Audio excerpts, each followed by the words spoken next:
While painting can be an enjoyable task, please read all warning labels on materials. Bill Paints takes no responsibility for any accidents incurred while painting. And while we enjoy having a drink every now and then on Bill Paints, we also encourage you not to drink and drive, to drink and operate machinery, and if you're underage, don't drink. You got plenty of time to get wasted. And if you have a drinking problem, please seek help. You and I both know you probably already had enough.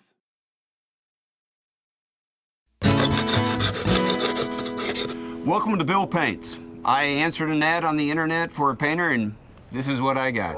Oh well, I guess you just go with whatever life throws you. My thoughts are aristocratic, my actions democratic. That's Victor Hugo. That's French. And speaking of French, there was a very famous painter who was a third-generation house painter. His name was George Braque, and he, along with Picasso, were the founders of Cubism. Cubism. Artist depicts their subjects from many different points of view. Subjects are broken up and put back together in an abstract form. You know, Cubism, that might be a fun thing to do. And as a youth, George Braque's hometown was so close to Paris that the Impressionists used to walk out there and do paintings on the weekends. You know, it was funny, even then the locals thought of the artists as long-haired, stinky kind of people. Funny how things never change.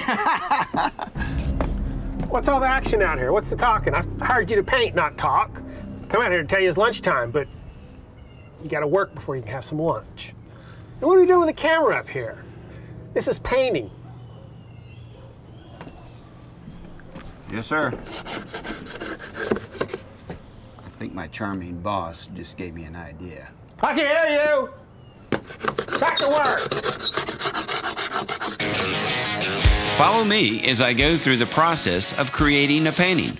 I'd never know where I'm going to get my inspiration. It may be in my own backyard, or it might be on the other side of the world. Well, I don't know if you noticed what that guy was eating, but I did. It was an apple. So I've stopped off here at my local Whole Foods where I know they have great produce. And I picked up an apple because we're going to do a still life with an apple.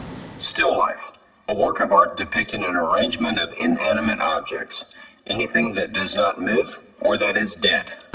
To a lot of art historians, the still life is the lowest form of art. But, you know, the great thing about an apple is it doesn't complain, it's cheap, and you can eat it if you get hungry. That's right, you're a goner. Ah! All right, enough of this foolishness. Let's get back to the studio. Let's set up a still life. Let's do it in the style of Cubism, and let's talk about George Braque. Well, I think at this point it should be painfully obvious that I'm from East Texas, and I barely even speak English. So why not ask an expert on some of these French words? Yes, may I help you? Verena, how do you say the artist's name? George Braque. George Braque. George Braque. George Braque?